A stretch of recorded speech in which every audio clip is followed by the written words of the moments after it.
Imagine, Pablo. Imagine. Un podcast du Musée national Picasso Paris. Souvenirs de vacances. Biarritz, été 1918. Oh, j'ai du sable entre les doigts de pied. Oh, j'ai des rêves plein la tête. Et dans un de ceux-là, des baigneuses qui ressemblent à des sirènes apparaissent.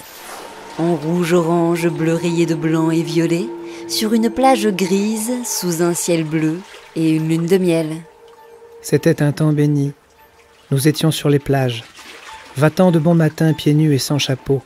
Et vite comme va la langue d'un crapaud, l'amour blessait au cœur les fous comme les sages. Picasso écrit le poème de son ami Guillaume Apollinaire sur les murs de la villa où il réside, à Biarritz, cet été-là. J'ai une chambre ici où j'ai mis des vers de toi. Pablo Picasso vient de se marier avec Olga Koklova, danseuse des ballets russes à Paris. Messieurs Guillaume Apollinaire, Jean Cocteau et Max Jacob, poètes, sont les témoins. Nos mariages sont enfants de cette guerre et triomphants. Écrit Apollinaire pour le mariage de Picasso.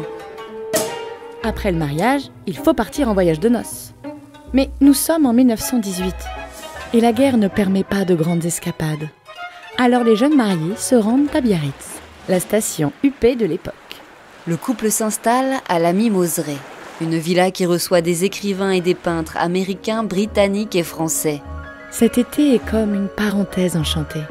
Des jours heureux et tranquilles. En vacances ou en voyage de noces, en maillot de bain ou en pull marin, Picasso est un travailleur invétéré. Il peint, il dessine. L'artiste est constamment en éveil devant les déchirants, ardents ou doux événements du monde, se façonnant de toutes pièces à leur image. Comment serait-il possible de se désintéresser des autres hommes ? Picasso regarde, respire l'air du temps, inspire le monde et traduit ses émotions en images. Ici à Biarritz, sur la plage, la guerre semble déjà bien oubliée. Et les femmes s'offrent sans gêne au soleil, avec des maillots de bain réduits. Picasso peint les baigneuses. Sur la toile, il y en a 3. L'une danse, l'autre se prélasse et la troisième se coiffe devant le phare de Biarritz. De loin, on pourrait croire qu'il s'agit d'un tableau classique. Mais on se rapproche. On sent les embruns et l'étrangeté de la scène. Picasso puise partout, chez Ingres, le douanier Rousseau ou Raphaël. Mais il est capable de tout réinventer. Les baigneuses sont étendues, comme si c'était elles, les vagues sur l'océan. Les jambes des baigneuses dénues de vagues et plages. Paul Éluard à Pablo Picasso. Elles sont habillées de couleurs détonnantes. Orange, violet, bleu turquoise. Autour d'elles, un paysage gris, bleu, blanc. Elles sont devant, elles sont dedans, elles interpellent notre regard.